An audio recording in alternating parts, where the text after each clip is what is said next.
Hey guys! Welcome back to another episode of Their Talks. And for today's episode, ang guest natin ay si Skipper Silang, na classmate ko, grade 11 to 12.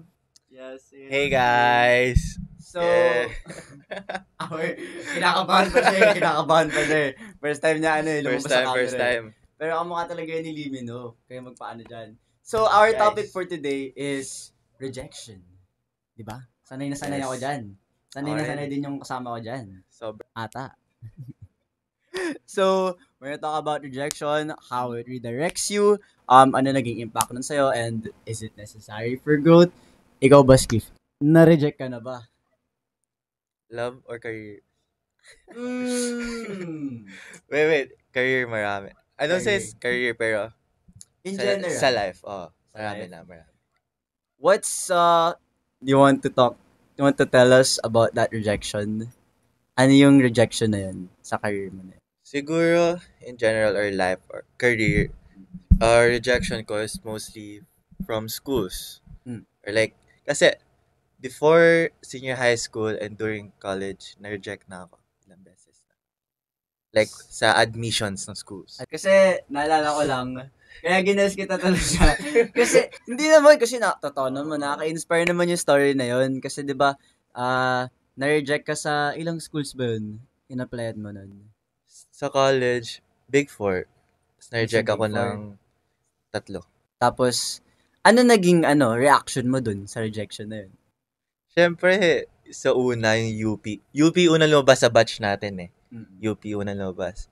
Siyempre, pag sinabing UP, shit, ito na. UP na to. Tapos, ay hindi. Sorry. Ateneo unang lumabas, then UP. Pero sa UP, syempre UP. UP na yun. Syempre, nalungkot. Tapos, nag-isip ng maraming bagay. Saan ba ako nagkulang? Kung yung mga ginawa ko ba before mag-UPCAT is kaka-better ba ng future ko or hindi. Ganun. Oo. Tapos, next naman is Ateneo. Sa Ateneo naman, dream school ko talaga yon. Aside from UP. It's like Ateneo, UP, DLSU, UST. Tapos sa Ateneo, kasabay ko pa friend ko nun eh. Dalawa kami nagbukas ng admission results nun. Friend ko, nakapasa siya, tapos ako hindi. Pero, sobrang happy ko sa friend ko na yan kasi elementary friend ko yon. So like, parang, syempre, I'm rooting for him yan. Pero ako, sa time na yon, in-accept ko na, okay, hindi ako nakapasa siguro. Sa iba, makapasa ko. Kasi may dalawa pa naman, di ba? Yung may dalawa pa. DLSU, DLSU, UST. Tapos dumating DLSU, wala din. UST una eh. Ay, UST ba na una? UST. Wala rin. So parang isa na lang yung naging last one. Nung natanggap mo yung last na letter from DLSU, at kinakabahan ka ba nun? Anong nasa isip mo nun? Sobra akong kinakabahan nun kasi kasama ko rin mga friend ko nun. Oh no.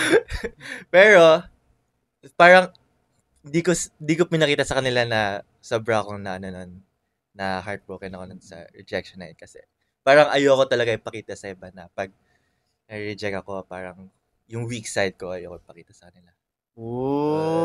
May tawag din eh, parang gusto mo na kapag may problema, isasolve mo na sa sarili mo, ganun.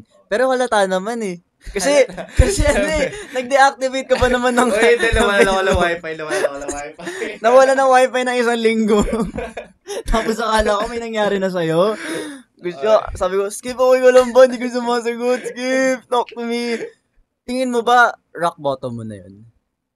Oo naman, kasi, not gonna say rock bottom, pero parang it's going through that point na. Kasi, during senior high school natin, we had that pace na, shit, makapag-college pa ba ako since, syempre yung feeling na yung iba nating mga class or friends natanggap na sa mga schools, tayo wala pa. Syempre, nakakasad rin naman, especially sa family rin.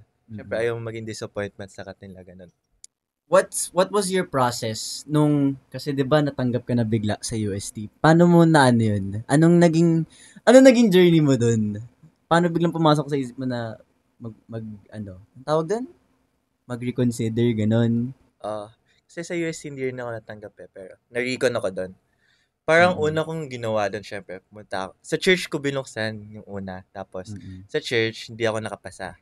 Binuksan ko yung UST, hindi ako nakapasa. Tapos sa recon, kasama ko friends ko ulit nun. sobrang saya ko nun. Like, as in kasi parang, okay, may school na ako, makapagsaya na ako ng, kasi Oh. there's a time na parang masaya ka, pero biglang naalala mo, ay, wala pa akong school, ganon.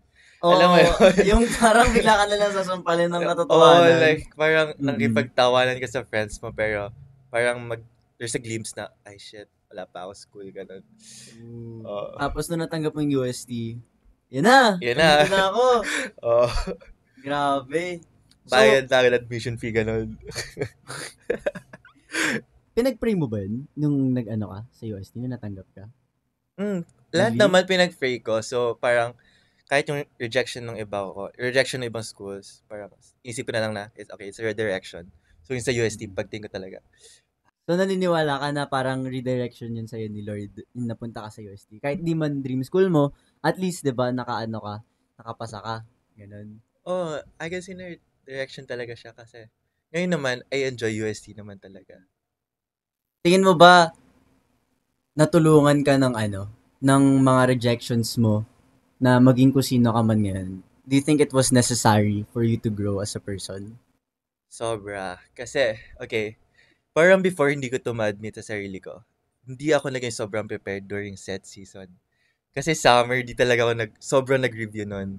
Pero nung una, hindi ko siya ina-admit kasi sabi ko, nag-review ako, stock knowledge, pray. Para tingin ko sapat na yun sa akin. Pero doon ko lang, recently ko lang na-realize na, parang preparation talaga yung need. Like, hindi yung pakampante lang sa ganun or ganito basta. Pero, ako, hindi nga ako nag-prepare. Sakto lang preparation ko, puro ako shooting yun eh. Kaya nga, kasi parehas tayo, di ba? Pabagsak din ako sa lahat eh. Kung hindi ako nag sa Benin, wala akong school ngayon. Pero nung natanggap ko yun, nalungkot ako, pero naalala ko na, parang hindi pala talaga ako nag-prepare ng maayos. Kaya parang, I think kasalanan ko din yun. Kasalanan na rin natin. Kasalanan ko din yun. Ay. Pero, at least, di ba, okay na tayo ngayon, di ba? We're all redirected to, our purpose. Yes. So, para sa'yo, what's the most, i-switch naman natin. Kasi career naman yan eh. Na-reject ka na ba sa love life mo? Kasi, di ka nagkikwento sa amin eh. Parang gusto ko malaman ngayon kung nare-reject ka ba ng mga nililigaw mo eh. Si Chow. Hindi ako na-expect to. Kala ko ba schools lang? Oo naman, syempre, as a teenager, na-reject na rin. Hindi ko masabing reject, pero feel ko parang sa crush, ganun, parang hindi na reciprocate. Always one-sided. Parang ganun. Pero nung tayo, senior high school, na-reject ka na ba nun? Yun, I don't say it's gonna be rejected kasi never naman ako umamin eh. Like, never ako umamin sa someone na gusto ko talaga. Parang, I'm just showing my efforts until na parang never ako naging ready to, parang mag-confess talaga, ganun. So, parang puro effort lang talaga ako. Ano yun? Natatakot ka ma-reject? Siguro, oo.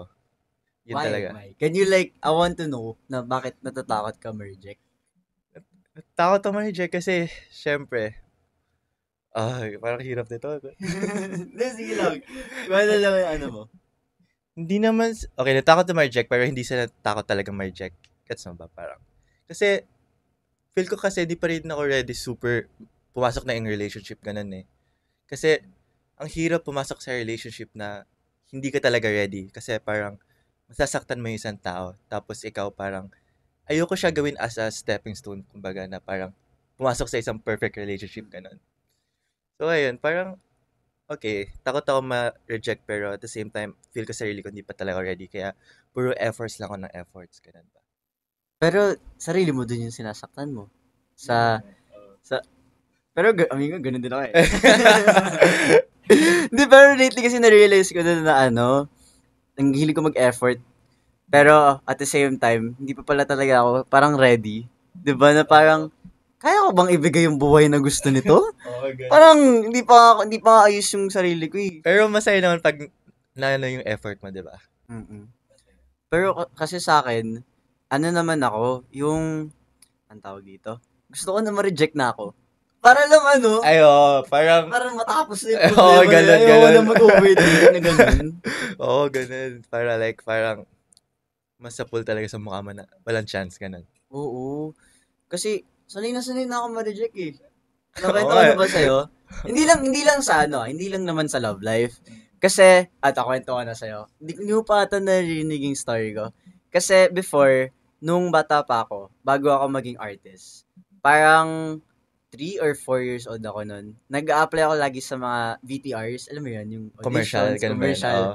Tapos, lagi akong inaayawan kasi, hindi, yung batang yun, napakarot. Ayoko sa batang yun, sutil, ganun. Dami lang reasons. Tapos parang 2 years. 2 years ako nung hindi tinatanggap, nare-reject. Pero parang tuloy-tuloy pa rin ako nagpapakita. Tuloy-tuloy ako nagko-commute, nagta-taxi, nag-jeep, araw-araw.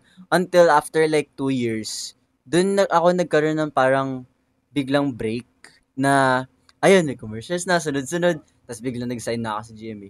Parang, mas, I don't know, mas naging satisfying sa pakiramdam na after so many rejections, mas naano ako, mas nainganyo lang ako, ganun. 'Di ba? Ikaw ba? Minsan ba ganun ka din ba? Parang, there's this saying na parang, there's always a time for you, kumbaga talaga, na parang, if hindi para sa'yo ngayon, may darating talaga para sa'yo at some point. At some point. Kasi, parang ano naman yun, parang lahat naman may planado na sa atin, yung si God. Kaya ayun. Sa'yo ba, what's the love life, career? Sa dalawa, what's the most painful rejection? Or kahit hindi career, love life, or whatever, what's the most painful rejection for you? I mean, siguro yung recently ko talaga naranasan lang sa schools, admission. Kasi parang before, during senior high school, parang I was really determined to enter my dream school talaga. Pero hindi ako naging prepare for that. So parang ngayon, nagigilty ako na my parents gave me the chance to study in like better school. Pero hindi ako nakapasa sa dream school ko. Pero so yun talaga, yun yung pinaka painful na rejection para sa akin. Kung, let's say, bumalik ka in time, tapos mamimit mo yung batang ikaw, would you like advise him anything or tell him to do anything? Pero kahit sabihin mo yun, nagawin mo yun, marireject pa rin siya. Siguro sabihin ko pa rin talaga yun na ma-reject pa rin ako. Kasi kahit mag-try ka na mag-try, kahit ma-reject ka na ma-reject, may matututunan ka pa rin talaga dun eh. Parang there's always a lesson behind it na kasama sa every rejection, I mean. For those na recently, let's say, nakaranas ng rejection, let's say, sa love, sa career, sa friendships, anong ma-advise mo sa kanila? Ma-advise ko? Siguro, in terms of love and careers, like, the same lang naman eh. Sa love, wag ka papasok sa relationship nang hindi ka ready kasi it's either ikaw yung masasaktan or yung kapartner mo masasaktan. Sa career naman, goes the same way na parang, if you really want that thing, just be consistent with it. Like, be prepared always na parang, okay lang na ma-reject. You can tanggapin mo na ma-reject kasi that's always gonna be part of the success naman talaga eh. So, always accept and always be ready. Yun lang. That's really nice. Ako, mapapayo ko sa inyo, huwag kayong matakot, ma-reject. Okay lang yan. Kasi, alam mo, lagi ako nag-rant dito kila Skip na tuloy-tuloy ako nare-reject. Feeling ko naiiyak na sila sa akin kapag nag-rant ako sa kanila. Hindi, mahal na kami na si David. Bigla na lang ako, Skip, ayaw na. Tapos maya, Skip, na-reject ulit ako. I say na huwag kayong matakot, ma-reject. Kasi, yun nga, sabi naman ni Skip na, it's part of life. And there's always a lesson behind every rejection, behind every no, behind every failure. And it'll give you an opportunity to grow, to rise and to be better than you were. So, ayun. Diba? I hope that may natutunan kayong lahat sa short episode na ito. Kasama si Skip dahil ayaw niyang pahabain yung episode. Pero sana may natutunan po kayo. Ikaw ba? May natutunan ka ba, Skip? Mayroon ka bang last words para sa ating mga viewers, listeners dyan? Last words? Wala na siguro. Wala na ako maisip. Ay, ito na lang. Kabado na ako. Ano? siguro, syempre, a few years from now, mas marami ka pang matatanggap na rejections, matatanggap na no and failures. Anong isang bagay na magpapatakbo sa'yo or nagpapatakbo sa'yo para mag-push through sa lahat ng challenges na yan?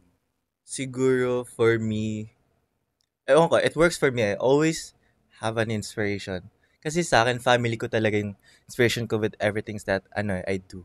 So, parang ginagawa ko naman talaga lahat for my family. I'm studying this course for my family. I'm doing this for my family. Ganon. So, meron kang inspiration, motivation to push through. Dapat lahat kayo meron ganyan. Kasi nga naman, di ba, kung may motivation tayo, mas mas gagaan sa pakiramdam magtrabaho, di ba? And, ayun, I hope you guys enjoyed listening to this episode. And, tune in for more. And you can comment down below kung may gusto kayong topic na itakal namin. And, yeah, see you guys. Bye! Bye!